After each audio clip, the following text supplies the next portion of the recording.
Over at the White House. Let's go up to Capitol Hill once again right now. Chris Dodd, the Democrat from Connecticut, the chairman of the Senate Banking Committee and one of the negotiators, one of the inside players in all of this, is joining us right now. When do you realistically believe, Senator, that you'll resolve all these matters and actual legislation will come up for a yay or nay vote on the Senate floor? Well, I don't know the answer to your question, Wolf. I think it could come as early as the end of the weekend. Or maybe sometime early next week. I'm interested in getting this done quickly, but I won't be stampeded. Listen, this crowd got us into this mess. It didn't have to happen. You heard me say that in the past. This was preventable and avoidable. This was not like Katrina or Hurricane Gustav.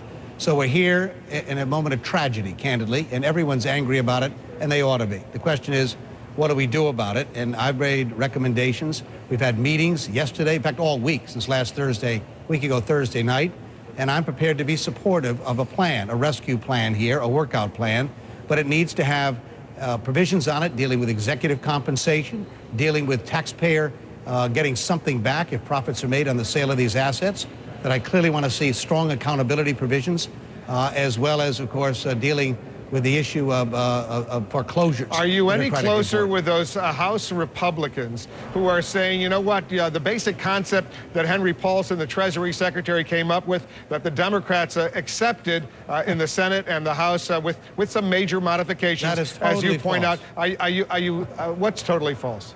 That we accepted the Henry Paulson plan. No, but you accepted the core principle that there should be a bailout, there should be $700 billion as part of this package, that the U.S. government, in effect, should buy these so-called illiquid debts. No. In fact, the other day, you may have recalled, if you paid attention, I'm sure you did, to the hearings, I raised specifically the question, are you considering other options other than just buying these distressed assets?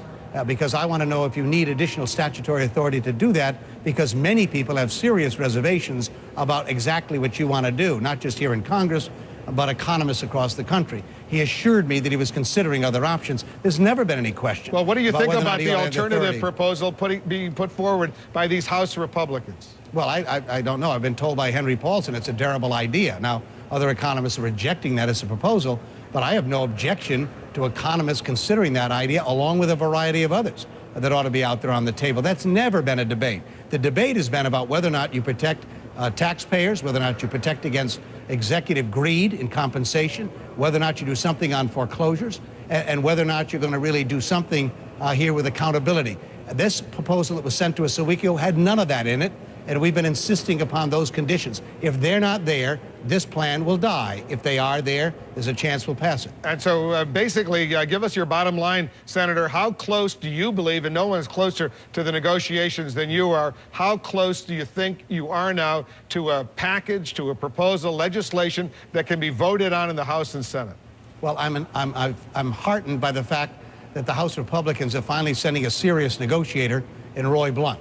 We've tried for 7 days to get them to pay attention to this, and of course they wouldn't. Now they are. That's good news, and I welcome it. So I'm optimistic that if we can sit down over this weekend, that we can get some result here that we can offer to our colleagues. But I got to tell you, 38, 39 days before election, most people up here are angry that they've been put in this position, and they're not about to turn a $700 billion check or checkbook over to this president or his successor without some real conditionality associated with it. Chris Dodd is the chairman of the Banking Committee. Senator, thanks very much. Good luck. Thank you, Will. All right, let's